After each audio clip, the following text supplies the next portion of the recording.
जय महाराष्ट्र. मी रुजुता लुकतुके. भाषा पैशाची या लोकप्रिय कार्यक्रमात तुमचं खूप खूप स्वागत. आज नवीन भाग तुमच्यासमोर सादर करतोय आणि वेळ तुमच्या लक्षात आली असेल, या आठवड्यापासून आपण शनिवारी 3:30 वाजता दर आठवड्याला भेटणार आहोत. नेहमीप्रमाणे एक नवीन विषय घेऊन तुमच्यासमोर येतो आहोत. शेअर बाजारात गुंतवणूक.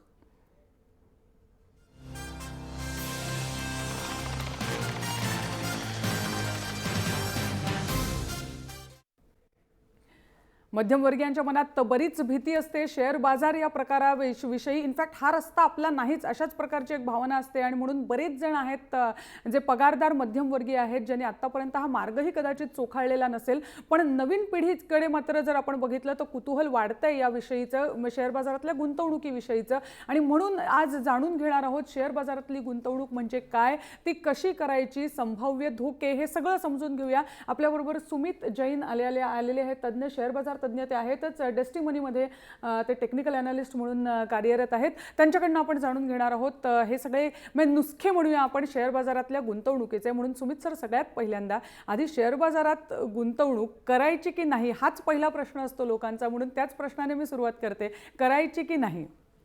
ऑब्व्हियसली शेअर बाजारामध्ये नेहमी गुंतवणूक तर करायची असते आणि थोडंफार एक्सपोजर सगळ्यांनाही घ्यायला पाहिजे. हे कारण शेअर बाजाराचे रिटर्न्स आहेत जे कंपाऊंडिंग करून जे रिटर्न्स भेटू शकतात, दॅट कॅन बीट ते सगळे किसान विकास पत्र असलं किंवा फिक्स्ड डिपॉझिट असले, कोणतेही रिकरिंग डिपॉझिट असले, हे सगळ्या रिटर्न्सहून जास्त जनरली शेअर बाजाराचे रिटर्न होऊ शकतात जर बरोबर इन्व्हेस्टमेंट केली असेल तर. एक्झॅक्टली. आणि म्हणूनच कारण शेअर बाजाराची एक भीती आत्तापर्यंत मध्यमवर्गीय माणसाकडे आपण बघतो की काय असतो शेअर बाजार, इथपासून सुरुवात असते आणि म्हणून पटकन तिथे वळताना आपल्याला दिसत नाहीत. एक थोडक्यात जर आपल्याला सांगायचं झालं गुंतवणूक म्हणून शेअर बाजार, तर काय प्राथमिक माहिती द्याल? प्राथमिक माहितीमध्ये काय असं आहे की बेसिकली जेव्हा तुम्ही एक कंपनीचा शेअर घेतात तर त्या कंपनीमध्ये तुम्ही हिस्सेदारी घेता. ही सगळ्यात बेसिक कन्सेप्ट आहे शेअर बाजाराचा. आणि त्यामुळे नेहमी जेव्हा पण तुम्ही कोणत्याही ॲनलिस्ट किंवा कोणत्याही एक्सपर्टला विचारणार तर ते नेहमी बोलतील की तुम्ही चांगल्या कंपनीमध्ये हिस्सेदारी घ्या, कारण ती कंपनी जर चांगला काम करेल, त्यांना चांगला मुनाफा होईल, तुम्हाला पण तो मुनाफा स्टॉक प्राईसमध्ये दिसेल आणि मग त्या हिशोबाने तुम्हाला पण चांगले मुनाफे होतील. बरोबर. आणि आता पुढचा मुद्दा की आपण आता मानसिकदृष्ट्या तयार झालो आहोत की शेअर बाजाराच्या गुंतवणुकीसाठी आपण तयार झालो असू, तर सुरुवात नेमकी कशी करायची आहे? मला जर असेच तर मी जाऊन बाजारात तर शेअर जाऊन मी विकत घेऊ शकत नाही आणि रोज रोज नॅशनल स्टॉक एक्सचेंज किंवा बॉम्बे स्टॉक एक्सचेंजमध्ये जाऊ शकत नाही, तर कशा पद्धतीने ही गुंतवणूक मी करू शकते? बेसिकली मार्केटमध्ये फार मोठ्या फार चांगल्या ब्रोकिंग कंपनीज आहेत. ज्या माणसाकडे valid pan card, valid address proof, valid bank account आहे, हे 3 आणि तो जो माणूस सिग्नेचर करू शकतो, हे 4 प्री रेक्विजिट्स आहेत. हे 4 प्री रेक्विजिट्स ज्याच्याकडे असतील तो एक डीमॅट अकाउंट उघडू शकतो. डीमॅट अकाउंट NSDL किंवा CDSL कडे उघडतात आणि ते केल्यावर ते शेअर्समध्ये इन्व्हेस्टमेंट सुरू करू शकतात. ते फक्त सध्या ब्रोकरच्या माध्यमाने होऊ शकते. एक्झॅक्टली. मग कोण असतात हे ब्रोकर आणि कशी आपल्याला प्रत्यक्ष सुरुवात करायची आहे? कोणत्या आहेत त्या संस्था, कोणत्या आहेत त्या बँका साधारणतः ज्या आपल्याला हे अकाउंट देतात? बँक अकाउंट तर कोणत्याही बँकमध्ये अकाउंट असू द्या. ब्रोकिंग कंपनीज तर फारशा आहेत, जशा की सगळ्याच मोठ्या कंपनीजवर त्यांचे ब्रोकिंग कंपनीज आहेत. आणि कोणत्याही जसं I am also working for a broking company, Destimoney securities also a broking company. Exactly. आणि मुळात म्हणजे जर तुम्हाला भीती घालवायची असेल एखाद्या गोष्टीची, तर त्यासाठी आणि शेअर बाजाराची भीती असते लोकांच्या मनात, म्हणून जर ही भीती घालवायची असेल मनातली, तर मुळात ती कशी घालवायची? शेअर बाजारात येताना कोणत्या गोष्टी आपल्याला लक्षात ठेवायला हव्यात, समजून घ्यायला हव्यात इथे येऊन गुंतवणूक करताना? याच्यात असं आहे की बेसिकली जे शेअर बाजारात येतात त्यांना त्यांच्या माइंडमध्ये काही ना काहीतरी हे असतं की मोटिव्ह असतं की त्यांना कशाला शेअर बाजारात जायचं. कोण येतं प्रायमरी इन्कमसाठी, कोण येतं सेकंडरी इन्कमसाठी. बट लोकांना आजकाल काय आहे, त्यांना फास्ट इन्कम हवी आहे. They want their money to be. त्यांना असं आहे की माझी इन्कम डबल व्हायला पाहिजे, 1 महिन्यात, 2 महिन्यात, 6 महिन्यात मला जेवढे पैसे मी शेअर बाजारात गुंतवले ते डबल व्हायला पाहिजे. हे जे शॉर्ट टर्म गेन्स आणि शॉर्ट टर्म जे प्रॉफिट्स जास्त बघून लोक ट्रेड करतात, त्यामुळे त्यांना लॉस होतो. आणि हा लॉस प्रायमरी रिझन आहे की शेअर मार्केटून सगळे घाबरतात. एक छोटासा ब्रेक घेणार आहोत सर, वेळ झाली आहे छोट्याशा ब्रेकची. एक ब्रेक घेऊन लगेच परत येणार आहोत. पाहत रहा भाषा पैशाची.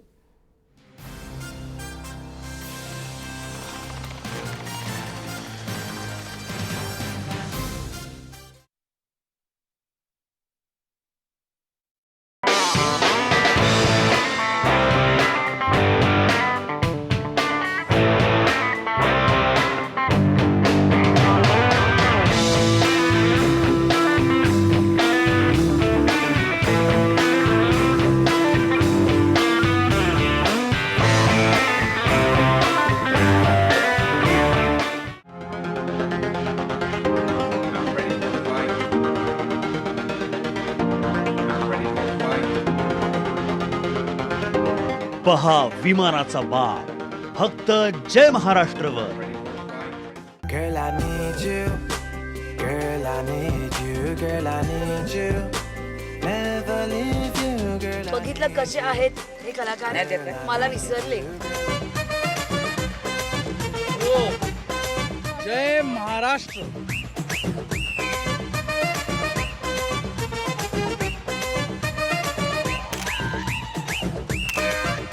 पहा माझ्यासोबत शनिवारी दुपारी 12:30 वाजता आणि रविवारी संध्याकाळी 5:30 वाजता फक्त जय महाराष्ट्र.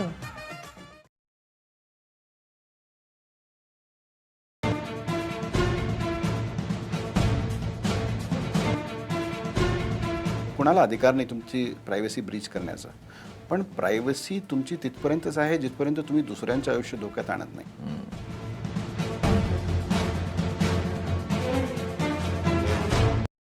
नमस्कार. लक्षवेधीमध्ये आपलं स्वागत. आपल्याला चर्चा करायची अनेक मुद्द्यांवरती. काय नेमकं लपवायचंय राजकीय पक्षांना?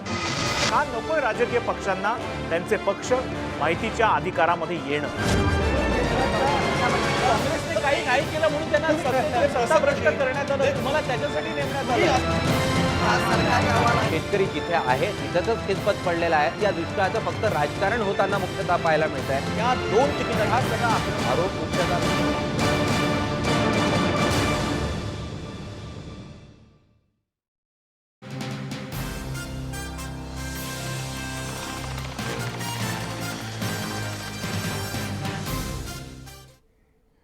भाषा पैशाची मध्ये शेअर बाजारात गुंतवणूक याविषयी आपण बोलतो आहोत आणि आपल्याबरोबर सुमित जैन आहेत, शेअर बाजार तज्ज्ञ. याविषयी आपल्याला मार्गदर्शन करण्यासाठी आणि पहिला फोन कॉल आता आपण घेतो आहोत ब्रेकनंतर. समीर कदम पुण्याहून आपल्याबरोबर फोन लाईनवर जॉईन झालेले आहेत. बघूया त्यांचा प्रश्न काय आहे. तुमचं स्वागत आहे जय महाराष्ट्रमध्ये. तुमचा प्रश्न तुम्ही विचारू शकता. हॅलो. हां बोला. हा नमस्कार, माझं नाव समीर कदम आहे. माझा प्रश्न असा आहे की मी आता गेली 8 वर्ष शेअर मार्केटमध्ये पण इन्व्हेस्ट करतोय, म्युच्युअल फंड मध्ये पण इन्व्हेस्ट करतोय. बरोबर. तर माझं स्वतःच्या रिसर्च मध्ये असं मला आढळून आलं की काही स्टॉक असे आहेत ज्याला म्हणतात मल्टी बॅगर स्टॉक. मी आता रिसेंटली एक पाहिला इंडो काउंट म्हणून स्टॉक होता जो 5 वर्षापूर्वी 3 का 4 रुपयाला होता आणि आज तो 1900 रुपयावर बसलाय. तर माझा प्रश्न असा आहे की हे असे स्टॉक आपण आयडेंटिफाय कसे करू शकतो? चांगला प्रश्न आहे आणि टेक्निकल ॲनालिस्ट आहेत आपल्याबरोबर जे सुमित सर आहेत, ते बेसिकली टेक्निकल ॲनालिस्ट आहेत. आता स्टॉक निवडताना म्हणजे एक ते म्हणतात की जिथे 3 रुपयाचा शेअर 1900 पर्यंत गेलाय, हा फेनोमिना स्टॉक मार्केटमधला, आणि असे स्टॉक्स जर आपल्याला शोधायचे असतील तर त्याच्यासाठी काय आपण गेम प्लॅन करणार, काय स्ट्रॅटेजी वापरणार आहोत? हे जे स्टॉक्स आहेत ज्याच्यामध्ये एक लॉंग टर्ममध्ये ॲक्युमुलेशन होत असतो. जर आपण तो ॲक्युमुलेशन जर आपण ट्रॅक केलेला असेल, आता बेसिकली असे out of the universe of 6000 stocks असे फारसे कमी स्टॉक्स असतील जे कधीतरी 3-4 रुपये 10 रुपयावर ट्रेड करत असतील आणि मग आज ते 900-1000 रुपयावर ट्रेड करत आहेत आणि हे मल्टीबॅगर झाले. तर basically it is a risk reward. ज्या स्टॉकमध्ये चांगला असेल, आपण फक्त जे छोटे जे स्टॉक्स आहेत त्याच्यात मोठे मोठे म्युच्युअल फंड्स किंवा मोठे इन्व्हेस्टर्स इन्व्हेस्ट करतायत, ते जे ॲक्युमुलेशनच्या साईन्स बघून आणि मग त्याच्यात आपण इन्व्हेस्ट करू शकतो आणि मग त्याच्यात एक लिमिटेड एक्सपोजर घेऊन आपण काम करू शकतो, so that you are not hurted if it the stock does not move. बरोबर. पण एक काही त्यातले जे ठोकताळे आहेत ज्याचा अभ्यास शेअर मार्केटचा आणि पर्टिक्युलर शेअर्सचा कसा करायचा याबद्दल पण सविस्तर बोलूया. दरम्यान आपल्याबरोबर फोन लाईनवर आता जोडले गेलेले आहेत श्री जोशी जोडले गेले आहेत फोन लाईनवर. बघूया त्यांचा प्रश्न काय आहे. हॅलो. हां नमस्कार, मी श्रीप्रसाद जोशी बोलतोय पुण्याहून. नमस्कार. माझा सरांना असा प्रश्न आहे की आपल्याला साधारण सर्वसामान्य गुंतवणूकदाराला म्युच्युअल फंडाच्या माध्यमातून गुंतवणूक करायला सांगितलं जातं. बरोबर. की त्यायोगे तज्ज्ञांच्या मार्गदर्शनाखाली आपले पैसे गुंतवले जातात. आणि दुसरं म्हणजे आपण ब्रोकरेज हाऊसच्या संपर्कात असतो की जे आपल्याला SMS द्वारे किंवा ईमेलद्वारे टिप्स देत असतात आणि त्यानुसार आपण गुंतवणूक करावी अशी त्यांची अपेक्षा असते. तर आता अशा प्रकारच्या टिप्सवर आपण पटकन गुंतवणूक करणं, कारण आपण त्यांचे डीमॅट अकाउंट होल्डर पण असतो. बरोबर. तर त्यांची अपेक्षा असते की आपण फोनवरच ऑर्डर देऊन त्या टिपनुसार गुंतवणूक करावी. तर हे कितपत सुरक्षित असतं, हा प्रश्न आहे. बरोबर. म्हणजे टिप्सवर जेव्हा आपण गुंतवणूक करतो बरेचदा असं असतं की आपण काही प्लॅनमध्येच आपल्या असतं की 1,000 रुपये भरा आणि तुम्हाला दिवसाला एवढ्या एवढ्या टिप्स येतील आणि आपण ते घेऊन टाकतो. पण आणि मग गुंतवणूक करताना मग अशा वेळी काय खबरदारी घ्यायला पाहिजे? बेसिकली याच्यात एक सिंपल गोष्ट आहे की जेवढं आपलं रिस्क ॲपेटाईट आहे, जेव्हाही तुम्ही शेअर बाजारात ट्रेड करण्यासाठी उतरता किंवा इन्व्हेस्ट करण्यासाठी उतरता, तर you should always take care of something called as risk appetite. एक किती कॅपिटल घेऊन मी उतरतो आणि त्या कॅपिटलवर मी काय माझं रिस्क आहे, मी केवढा स्टॉप लॉस वापरू शकतो किंवा केवढे टार्गेट आल्यावर मी एक्झिट करू शकतो, हे जर तुमच्याकडे प्लॅन पहिलेपासून अवेलेबल असेल तर मग तुम्ही आरामात कोणत्याही टिप्सवर किंवा कोणत्याही ॲनालिसिसवर काम करू शकता.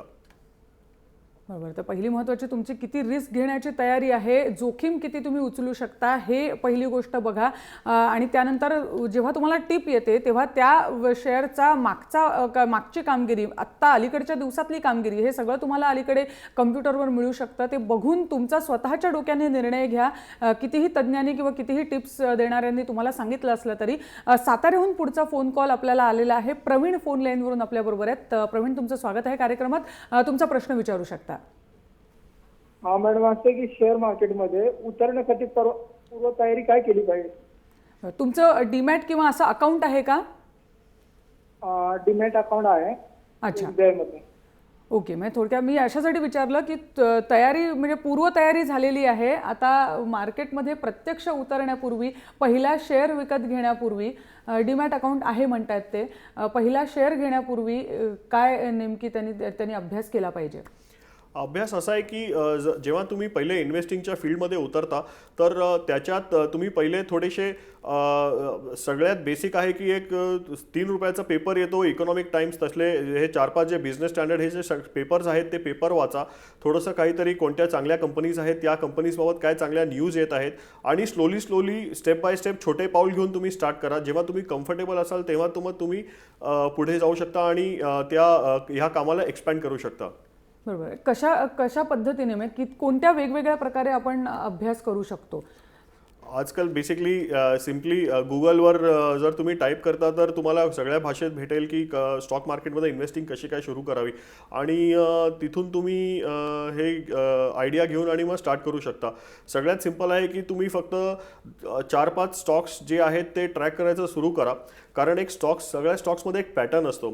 जर तुम्हाला तो पॅटर्न कळाला तर त्या पॅटर्नवर मग तुम्ही स्लोली ट्रेड सुरू करून आणि मग तुम्ही त्याच्यात इन्व्हेस्टमेंट सुरू करू शकता.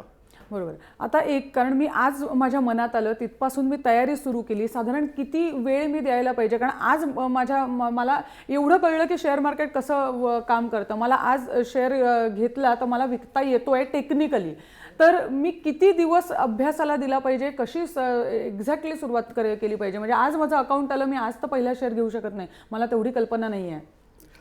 असं आहे ना की ही एक ऑनगोईंग प्रोसेस आहे. याच्यात तुम्हाला कम्फर्टेबल व्हायला थोडं वेळ तर लागेलच. तो आय फील 1-1.5 वर्ष जर त्याच्या पाठी वेळ टाकला, फक्त दिवसाचे 15-20 मिनटं तुम्ही स्टॉक रिलेटेड प्रोग्राम्स बघा, स्टॉक रिलेटेड न्यूज वाचा आणि हाही चांगला तुमचा जय महाराष्ट्र चॅनलचा एक चांगला आयडिया आहे की स्टॉक मार्केट रिलेटेड तुम्ही अवेअरनेस क्रिएट करत आहात. तर असे प्रोग्राम्स बघून स्लोली तुम्हाला कळेल. असं नाही आहे की बस तुम्ही फक्त 4 तास काहीतरी अभ्यास केला, 4 तास काहीतरी व्हिडिओ बघून घेतला आणि मग नेक्स्ट डे पासून इन्व्हेस्ट करावं. काही जण पेपर ट्रेड पण करतात, म्हणजे फक्त रोजच्या रोज लिहून घेतात. येस, तर paper trade is the best way to, सगळ्यात चांगला तो आहे तरीका आहे शिकायला. एक्झॅक्टली. म्हणजे पेपर ट्रेड म्हणजे तुम्ही प्रत्यक्ष शेअर खरेदी किंवा विक्री करत नाही आहात, पेपरवर त्यावेळची जी शेअरची किंमत असेल ती नोट डाऊन करता आहात आणि पेपरवर फक्त व्यवहार लिहून ठेवता आहात आणि स्वतःचा अभ्यास किती झाला आहे हे त्या मार्ग आहे हा जोखण्याचा आणि यानंतर तुम्ही प्रत्यक्ष खरेदी विक्रीला सुरुवात करू शकता. लक्ष्मण जाधव आपल्याबरोबर फोन लाईनवरून जोडले गेले आहेत. आधी त्यांचा प्रश्न काय आहे तो बघूया. लक्ष्मण, तुमचा प्रश्न तुम्ही विचारू शकता. संपर्क सध्या आपला त्यांच्याशी तुटला आहे. दरम्यान प्रवीण जाधव मुंबईहून फोन लाईनवरून आता जोडले गेले आहेत. बघूया त्यांचा प्रश्न काय आहे. प्रवीण, तुमचा प्रश्न विचारू शकता. हां, नमस्कार मॅडम. नमस्कार. हा, मी प्रवीण जाधव बोलतोय. तर माझं असं विचारण्याचं आहे, मी शेअरमध्ये ऑलरेडी 6-7 महिने झाले काम करतोय. अच्छा. ट्रेडिंग मध्ये. तर मी इंट्राडे आणि दोन्ही इन्व्हेस्टमेंट मध्ये मी दोन्हीकडे आहे. तर सध्या माझं काय झालंय की मी लंबोदर टेक्सटाईल म्हणून एक मी हे घेतलेलं आहे. त्यामध्ये काय झालं की मला एकाने सांगितल्याप्रमाणे मी तो घेतलेला आणि त्याचे व्हॅल्यू मी जवळपास 443 मी तो घेतलेला ट्रेड लंबोदर टेक्सटाईल म्हणून. आणि आता त्याची जवळपास 93 पर्यंत किंमत आली. तर ते पुढच्या दृष्टीने त्याच्यात काय म्हणजे ओपिनियन तुमचं सांगा सरांना. बरोबर, ओपिनियन आपण सांगू त्याच्या आधी एक हे जो फिनोमिना जो आपल्याला शेअर मार्केटमध्ये दिसतो, कोणीतरी सांगितलं म्हणून, म्हणजे जो सांगतो त्याला नेहमीच त्या शेअरमधनं पैसे मिळालेले असतात, पण जेव्हा आपण गुंतवतो तेव्हा कदाचित तेवढा नफा आपल्याला दरवेळी मिळत नाही. तर शेअरबद्दल तुम्ही सांगाल त्याच्या बरोबरीने हा जो गुंतवणूक करण्याचा जिथे लोक पहिल्यांदा फसतात ते म्हणजे मला त्यांनी सांगितलं होतं. सगळ्यात पहिले जसं रुजितानी सांगितलं की हा जो फेनॉमेना आहे, कोणीतरी सांगितलं की मला कुठून तरी टीप भेटली किंवा माझा एक गट फील होता की आता मार्केट वर जाणार आहे किंवा ह्या सगळ्या ज्या गोष्टी आहेत याच्याहून दूर राहावं. आणि सेकंडली तुम्ही या स्टॉकमध्ये अडकलेले आहात आणि ह्याचा जो लॉंग टर्म आउटलुक बघून मला असं वाटतंय की तुम्ही एक्झिट होऊन जा, कारण ह्याच्यात काहीही जास्त असं दिसत नाही आहे या स्टॉकमध्ये. आता या लेवलवर एक्झिट केल्यावर आणि लॉस बुक करणंच हे चांगलं राहील तुमच्यासाठी. बरोबर, आणि मुळात असं आहे ना, मी सुद्धा लंबोदर टेक्सटाईल ही कंपनी ऐकलेली पण नव्हती, त्यामुळे काही वेळेला कदाचित असं की ज्या ऐकलेल्या कंपनीज आहेत ज्यातनं लोकांना चांगले परतावे मिळालेले आहेत यापूर्वी, ते सुरक्षित असतं, म्हणजे सुरक्षित गुंतवणुकीसाठी आपण नक्की हे सांगू शकतो. सुजन नार्वेकर डोंबिवलीहून फोन लाईनवर आपल्याशी जोडले गेले आहेत, तर बघूया त्यांचा प्रश्न काय आहे. सुजन, तुमचं स्वागत आहे, तुमचा प्रश्न विचारू शकता. Hello sir. बोला सर, मला एक विचारायचं होतं की आता एखाद्या कंपनीला नवीन प्रोजेक्ट मिळालं की मग त्या दृष्टीने कंपनीचं शेअर्स रेट वाढतो, त्याचा भाव वाढतो, पण कंपनीने अशा वेळी काही प्रोडक्टिव्हिटी दाखवली नाहीये पण तरी तो रेट वाढतो. तर याच्या मागे कारण काय, म्हणजे विदाऊट प्रोडक्टिव्हिटी किंवा आता ब्रेक्झिटचा इश्यू झाला होता, मग जसं मग काही कंपन्या आहेत इंडियन, त्यांचं रेट कमी झाला पण आज म्हणजे प्रोडक्टिव्हिटी अजून त्यांनी दाखवायची होती पण रेट कमी झालं. हा इम्पॅक्ट म्हणजे कसं होतो त्याच्यामध्ये, त्याचं कारण मला एक जाणायचं. बरोबर, खबरोवाले शेअर असं त्यांचं थोडक्यात म्हणणं आहे. बेसिकली एक चांगला जुना प्रिन्सिपल आहे स्टॉक मार्केटचा, त्याला म्हणतात buy on rumour and sell on news. तर बेसिकली जेव्हा रूमर चालू असतात कंपनीजमध्ये तेव्हा जे सगळे जे लोक आहेत ते स्टॉक अक्युम्युलेट करतात आणि ज्या दिवशी न्यूज बाहेर येते तेव्हा सगळे नॉर्मल रिटेल इन्व्हेस्टर्स विचार करतात की आता कंपनीला प्रोजेक्ट भेटलेला आहे आणि आता कंपनीचा शेअर वर जाईल, आपण या कंपनीचा शेअर घेऊया. त्यावेळेला कंपनीचा शेअर खाली जातो बिकॉज जे मोठे इन्व्हेस्टर्स आहेत ते त्या दिवशी ॲक्च्युली विकत असतात. तर हे जे न्यूज बेस्ड जे पॅटर्न्स आहेत ते मी तुम्हाला सजेस्ट करेन की तुम्ही अवॉइड करा. सेकंडली ह्याच्यात एक अजून टेक्निकॅलिटी आहे, कोणत्याही कंपनीला जर ऑर्डर भेटतो तो ऑर्डर रिअलाइज किती वर्षात होणार आहे, किती महिन्यात होणार आहे आणि त्याचा ऑर्डर रिअलाइज होऊन मग जे कंपनीला त्याचा जो एक्झॅक्ट फायदा होईल याचा आपण अनुमान नाही लावू शकत. तर त्यामुळे मला वाटतं की असल्या न्यूज तुम्ही अवॉइड करा आणि चांगल्या कंपनीजमध्ये चांगल्या सेक्टर्समध्ये पैसे टाका, तर पैसे सुरक्षित राहतील. बरोबर, आणि खास करून जर तुम्हाला मोठी पोझिशन घ्यायची असेल, दीर्घ मुदतीची गुंतवणूक स्टॉक मार्केटमध्ये करायची असेल, तर एका न्यूजमुळे, एका बातमीमुळे नक्कीच तो स्टॉक पुढचे महिनाभर, वर्षभर तो नक्कीच कामगिरी करणार नाही आहे. ही न्यूज ही फक्त एका दिवसाची असते, जिथे कदाचित एका दिवसात नफा तुम्हाला हा शेअर मिळवून देईल पण कायमस्वरूपी नाही. अमजद खान पुण्याहून आपल्याशी जोडले गेलेत फोन लाईनवरून, तुमचा प्रश्न तुम्ही विचारू शकता. मॅडम, ते शेअर बाजारात गुंतवणूक करताना डीमॅट अकाउंट उघडायला लागतं. हो, आणि ते त्याला किती खर्च वगैरे येतो काय? आणि हा खूप चांगला प्रश्न आहे, कारण हा बँकेत किंवा एखाद्या ब्रोकरेज हाऊस पासून. बरोबर, हा खूप चांगला आणि प्राथमिक प्रश्न आहे. ते म्हणतात डीमॅट अकाउंट उघडावं लागतं का, कसं उघडायचं आणि मुळात प्राथमिक खर्च काय आहे? जे डीमॅट अकाउंट तुम्ही कोणत्याही बँकसोबत, तुमच्या जिथे बँक अकाउंट असेल तिथे किंवा कोणत्याही ब्रोकरेज हाऊससोबत तुम्ही तुमचा डीमॅट अकाउंट उघडू शकता, नंबर 1. सेकंडली, डीमॅट अकाउंट हा मॅन्डेटरी आहे, हा तुम्हाला उघडावाच लागेल. आणि थर्ड, की ह्याला जो खर्च आहे याला मला वाटतं की एकदम मिनिमम खर्च आहे बिटवीन 500 and 700 रुपीजचा याला खर्च आहे वन टाईम, आणि त्या हिशोबाने तुमचा डीमॅट अकाउंट उघडेल. याच्यात वेगवेगळ्या कंपनीजचा वेगवेगळा एक चार्जेस असतात. काही कंपनीज वन टाईम एक्सपेन्स घेतात, काही कंपनीज अॅन्युअल मेंटेनन्स कॉन्ट्रॅक्टच्या हिशोबाने AMC फीज म्हणून घेतात. बरोबर. आपल्याला नावं नको आहेत कोणत्याही डिपॉझिटरीची, किंवा पण कुठे कुठे साधारण आपण हे अकाउंट उघडू शकतो? म्हणजे जसं एक पर्याय आहे ते सांगतात बँका. बँका हा एक पर्याय झाला. आणखी कुठे आपण हे डीमॅट आणि ट्रेडिंग अकाउंट जे आपल्याला एकत्र लागतं ते उघडू शकतो? बँक्स आणि ब्रोकरेज हाऊसेस ह्या दोन्हीकडे आपण अकाउंट उघडू शकतो डीमॅट. बरोबर. आता एक मगाचा प्रश्न आला होता, त्या ह्याच्यात ते म्हणाले की न्यूजवर शेअर म्हणजे सेंटिमेंट्सवर शेअर वर खाली जातो, हे काय नेमकं आहे? त्याच्याबद्दल तुम्ही बोललात, पण त्यातनं मग प्रश्न येतो की शेअर्समधली गुंतवणूक नेमकी आपण कशा पद्धतीने करू शकतो? म्हणजे एकाच दिवशी करायची खरेदी विक्री, काही महिने एकाच स्टॉकमध्ये हळूहळू केलेली खरेदी विक्री, किती पद्धतीने कशा पद्धतीने आपण शेअर मार्केटमध्ये गुंतवणूक करू शकतो? बेसिकली याच्यात 2-3 वेगळे ट्रेन ऑफ थॉट्स आहेत.